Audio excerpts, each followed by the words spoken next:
My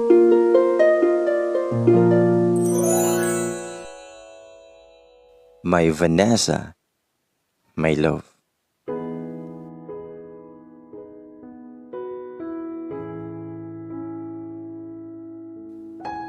Hi bye, og sa tanang mga naminaw karon. I'm JB from Mindanao, og usa ko ka police officer. Ako lang i-share akong love story since daghan na ang nag-request sa ako nga mag-send diri ug usa na didto kay akong manghod og iyahang mga friends. Ako lang ipagbigyan kay birthday na ra ba niya. Anyways, I came from a family of army. Since I was young, spoiled na kayo mi. Ginaplitan mi sa mong mga gusto ug maglagot pagyud kung dili nila mapalit. Usaramig balay sa kong lola ug lolo until ni balhin pagka high school. Kay gusto man ko moeskwela sa dako nga university which is naa sa syudad. From province to city, grabe kayo ang adjustments sa akong pamilya. Even sa subdivision namin nagpuyo, saba gihapon kayo. Unang tuig na mo sa syudad, murag okay ra. Pero wala pa jud may mga close nga silingan, even sa school wala gihapon. Kay lagi hilomon ko, dili man kay ulawon, pero dili lang jud ko gusto nga ako ang moduol. Until nakabarkada ko, og didto nakatuon sa sigarilyo ug uban pa. Aniabot sa point nga permi na ko maglagot sa kong manghod without any reasons. Ug usahay pod basing kahana ko siya an usahay late ko mauli or dili ko makauli. Pag-abot sa college, I met a girl. Karel iyahang name. She became my first girlfriend. She's my first sa tanan. First kiss, first love, and first sex. But dili ako iyahang first. We are not legal, but I do love her. And nakipagbulag siya sa ako. Ang iyahang rason, she felt out of love. Dali rami ato, mga 9 months. Pinakauna, nagpakiluoy pa ko sa iyahang mobalik siya. I even faced her parents and gisumbag ko sa iyahang papa. Special mention kay Mayor ko Andy. Bitaw, sakit kay to Yorme ba? Sa moto nga niuli ko sa balay nga hubog and naay lagom sa nawong ug naluoy ko kay mama kay grabe iyahang kabalaka. Suguron paunta ni papa ang nanumbag sa ako pero wala akong nagsaba akong kinsa. Sukat pa sa una dili nakaangay silang mama sa akong mga barkada kay lagi dato dayon nagsalig sa ginikanan mga hitsuraan pero bisyoso. And syempre as a friend mo defend jud ko sa ila kay nalipay bi ako nga naa sila. O gipalayo ko nilang mama sa akong mga barkada. Gipabalhin ko nila og eskwelahan. Dayon pagka second year college nako, didto nako nailhan si Vanessa. Guwapa, bright, saligan sa mga maestra, buutan, and accommodating kaayo nga pagkaklase sa bae. Education student ni si Vanessa. Naglisod jud kog paki-close ana niya kay lagi mga dili man sad basta-basta iyahang mga kauban. Halos mga president sa mga department og nakakita pud kog mga barkada. Murag mga adis-adis pero buutan kayo. Og napud ay ko'y fraternity nga giapilan. Falcons. Sa moto nga nanguyab ko kay Vanessa, mga 5 gito ka bulan. Oo. Naghulat jud ko og 5 ka bulan unlike kay Karel nga 2 ra ka semana. Siya ang klase sa bae nga dapat manguyab ka sa iyang pamilya ayha sa iya. Sa moto nga nibisita ko silang balay.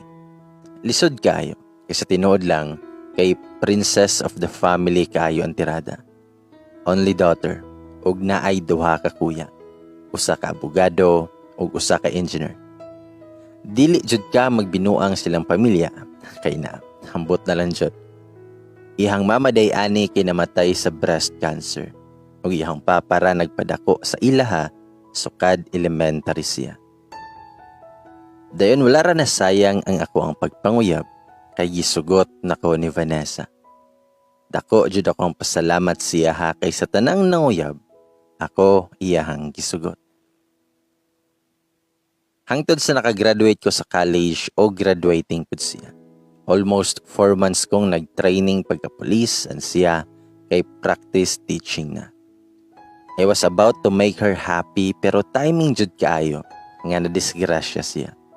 Nangaligo sila siyahang mga kabatch sa usa ka resort ang tungod silang kalipay. Nagdungan-dungan sila ambak. O diba maayo?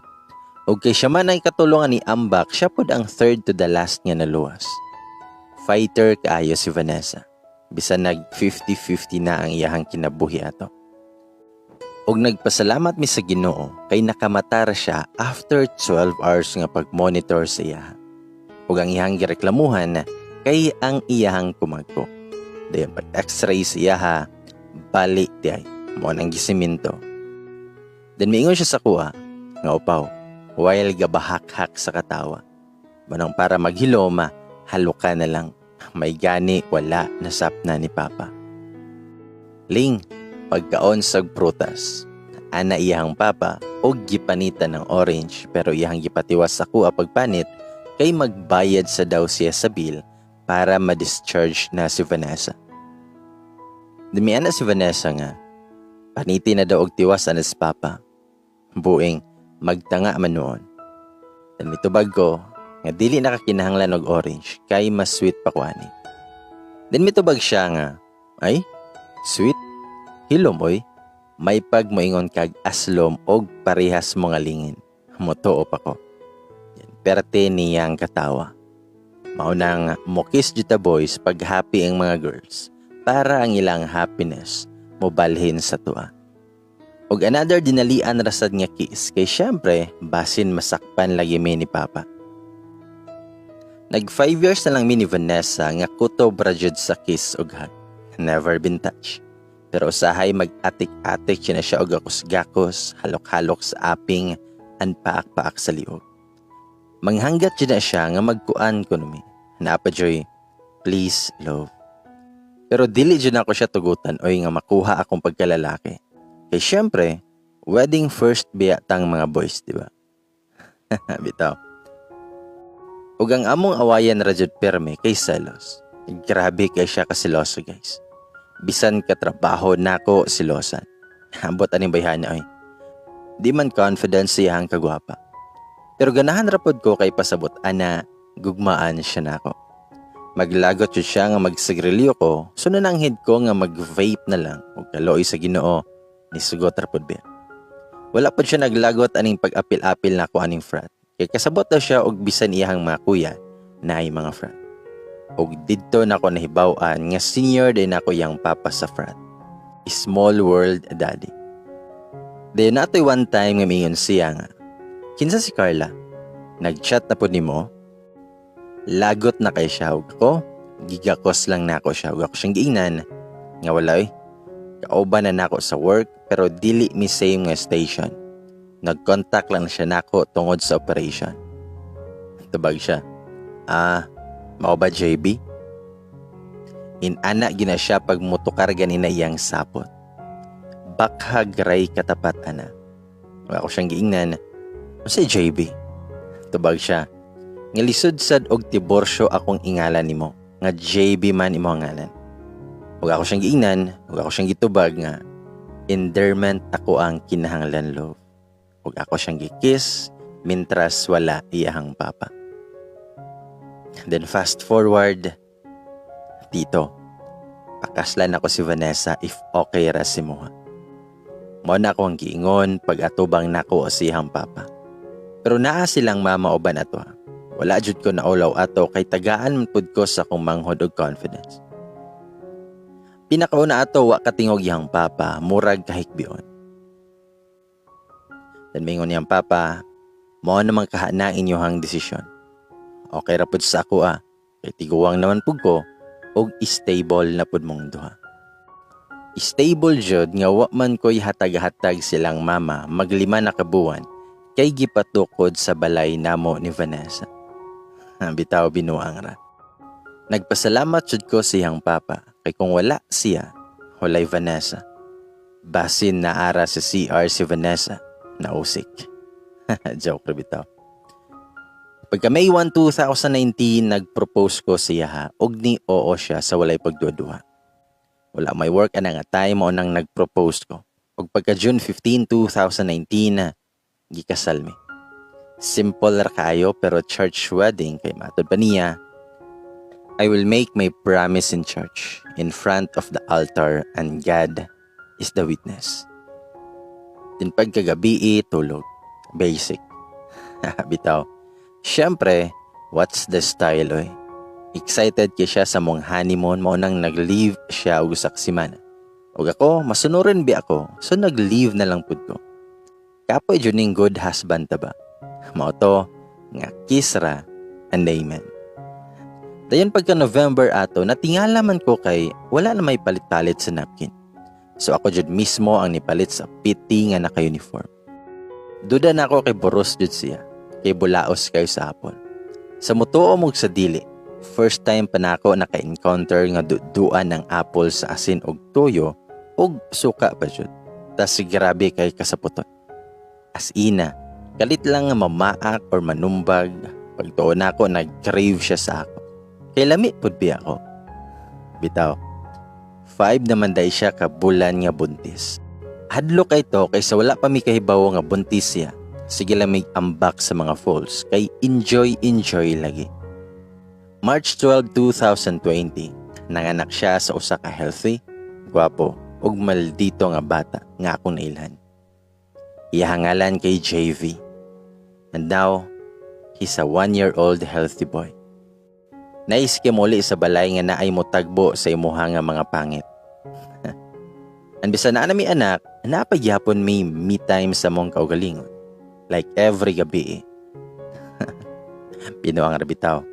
Luoy ra ba na akong love kay daghan kay modules nga gabuhaton. Mao nang mga senior high school students, please, ayaw pa badlong. Ang tumaysan, be good anak. Ayaw pag-awat kay papa nga tarantado sa unaha. Gusto lang nako nga imo ming respetohon ni mama nimo. Dili magpasakit og girls, ang hinaot dili pagkapasakitan. Kung mabasa or madungog ni nimo pohon, ayaw ka balaka. Tanggap ni papa nga baga kog noong. Ang bisan unsa imong gusto na arami nga mo support sa imo as long as buhi and baskog pa may ni mama. I love you so much. Ug kung unsa ang gitudlo ni mama sa imo tungkol anang uyab ni papa si Jessa, ayaw intawon og tuo kay overthinker kay na imong mama. And pray always kay Papa Jesus. Ug sa akong umaabot nga anak, I love you. Hulat lang nga ma-5 inyohang Kuya JV. Ug sa akong pinakagwapa nga asawa, I love you mama. I love you love. Stay healthy always. Keep safe and don't lavish your faith to the Lord ma. Thank you sa pagmata sa kadlawon or bisan unsang orasa kung kinahanglan ta ka. Bitaw, salamat sa pagluto-luto adlaw. Ug ayaw pagpa-stress anang imong online class or buhatonon nga modules kay madaot imong beauty. I love you so much. Your mamang police, JB. Ladies and boys, dungan tag-ingon. Sana all.